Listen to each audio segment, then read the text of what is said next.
Hi, in this live stream, I'm going to explain the differences between the Immigrant Investor Programme, the Startup Visa Programme, and the Critical Skills Permit route for Ireland. Now, of course, at the moment, if you're coming to Ireland, it's not the case that most of the companies come under the Immigrant Investor Programme through investing €1 million, or indeed through the Startup Programme. If you're a medium-sized or a large company, then you're more likely to be coming to the UK on a work permit, under the work permit regime, and there's a very clear pathway to doing so. It does involve engaging an Irish director, which I think is the main difference from the residency by investment route and the startup visa route. So you need to have a company established, and therefore you'd need to engage an Irish director. And the reason for that is they have a 50-50 rule in Ireland, whereby for every foreign or rather non-European worker who's engaged, there must also be a local Irish worker engaged. So it would make sense to have a director for your entity. Now, there's, broadly speaking, two routes, and just to give you an overview. So the Critical Skills Employment Permit is designed to attract highly skilled people to Ireland with the aim of encouraging them to take up permanent residence there. And the two pathways are these. So first of all, jobs with an annual salary of €32,000 or more, where you have a relevant degree, and you've got to be in the highly skilled occupations list. And I'll show you here what that involves, but it includes production managers and directors, and it also includes business, research and administrative professionals, and it also includes quality and regulatory professionals, and perhaps even more importantly, ICT, information communications technology professionals. So as an entrepreneur, particularly if you have a successful company already abroad and you're looking to set up a branch of it in Ireland, then the pathway for doing so would generally involve setting up and incorporating the company in Ireland, engaging an Irish director or team, in addition to any team you're bringing over. And the route for you being engaged by the Irish entity under a critical skills permit would depend on whether you fall within one of these roles. And I think ICT professionals is probably the broadest, but it also includes sales, marketing and related associate professionals as well. So if you fall within one of those very broad categories, then you can be engaged by your Irish entity under the critical skills regime. Now, you need to have a relevant degree as well. If you don't, however, fall within those categories, then you can still be engaged for €64,000 or more, where you have the necessary level of experience, and that covers all occupations, subject to some exclusions, which I'll just put here. You can pause the video if you want to have a look at those exclusions, but they're really for very sort of basic roles that are deemed to be low skilled, construction and building trades, printing trades, textile and garment trades. So there are some important exclusions there. Plant operatives, so roles for which you would not require a high level of education necessarily. So as long as you don't fall within one of those exclusions, then you'll be captured if you can be paid $64,000 by the Irish entity that's incorporated under your company group. So I've just put a note here that foreign nationals can engage an Irish director to establish an Irish company.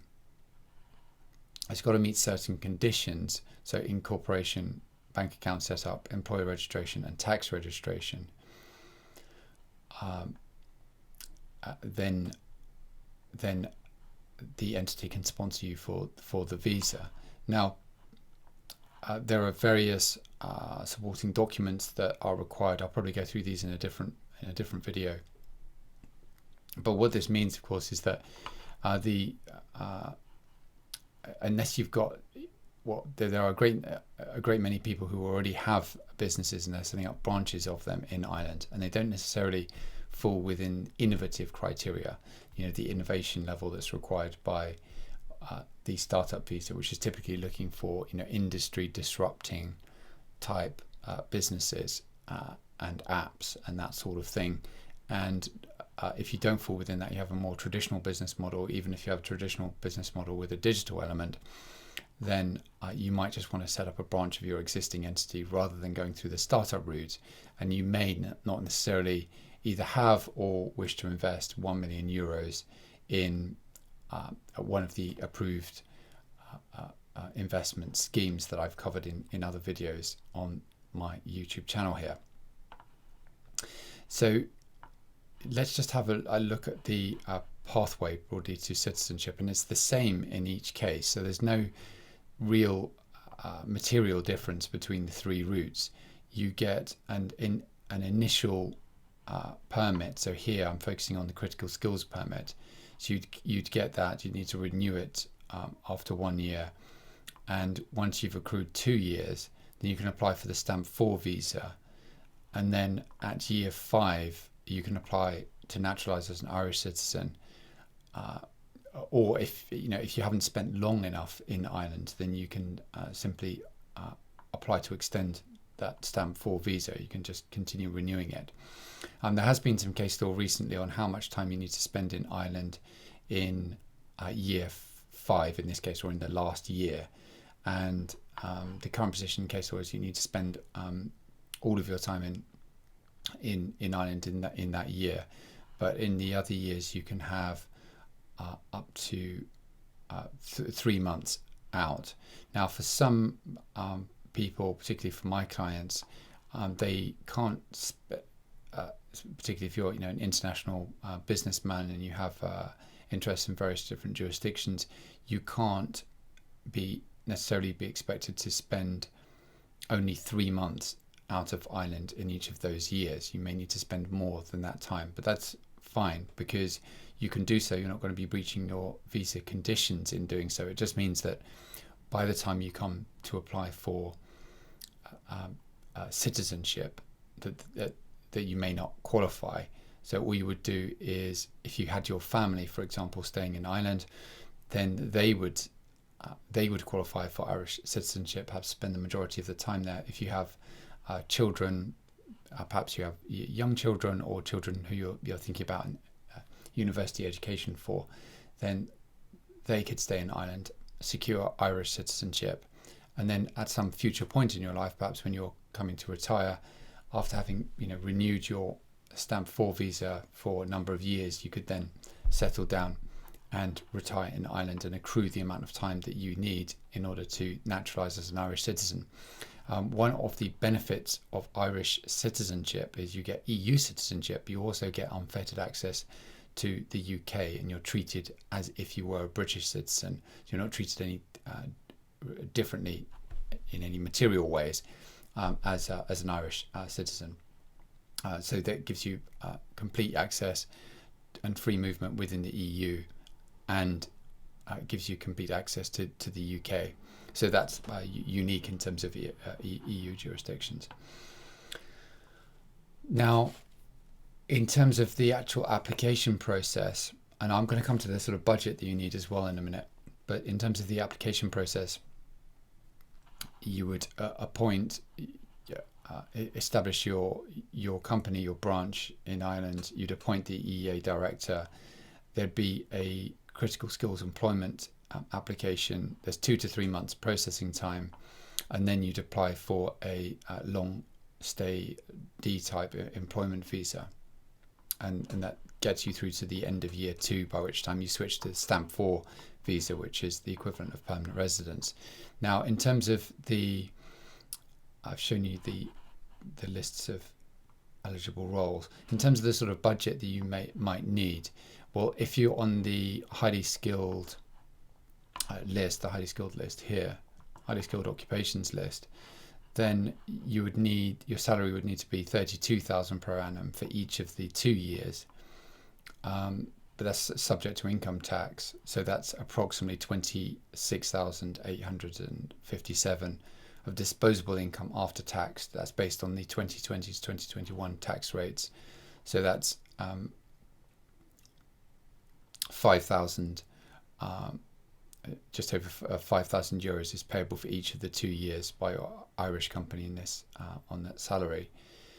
And you would need a salary for the director, which at the absolute sort of minimum level for a 2-year period would be 10,500 euros, and that's over the period of 2 years, and that's calculated on the basis of the current minimum wage for Ireland. And you can times that by 2, by 3, by 4, depending on how many employees you're looking to bring over. Because remember, every foreign member of your team who comes over to Ireland, you need to match that with a local worker. So then the accountant payroll costs would be about 1,000 euros. So that would take it to 83,000 euros. And then you could, that in terms of the budget that you would need, the sum that you'd need to have available. Then in terms of the next category, that's if you don't fall within this highly skilled occupations list, and you can be paid 64,000 euros, and you don't fall within one of these ineligible roles, then it would be 64,000 times 2, so 180 to 128,000, and then the tax would be about 20,000 euros, leaving 43,000 disposable income. And the salary for the director would be the same, and for any other employees who are subject to that 50-50 rule. And then you've got social insurance contributions and so forth, which would mean that the total budget you'd need to have would be about 150,000 euros. Once you get your stamp 4 visa, then you can do be involved in other businesses, or secure a job at another company, or set up other entities, because you have greater rights under a stamp 4 visa. So this is the pathway to citizenship. I've covered in broad terms eligibility, the sort of budget that you'd need, and the application process. I hope that's helpful. Ireland, being a committed member of the European Union and part of the common travel area with the UK, I think is a great option for you to consider. I think if you're comparing this with the Immigrant Investor Programme and the Startup Visa Programme, it definitely has attractions if you're an entrepreneur, or you already have a business that you're running and you're looking to set up a branch of it in the UK, following in the footsteps of the other tech giants who've come to Ireland, including Google, Facebook, LinkedIn, and others. Thanks very much for watching. If you would like to get in contact with me, feel free to WhatsApp me, or for legal advice and assistance, you can email me. On the details are below. Thanks, and bye for now.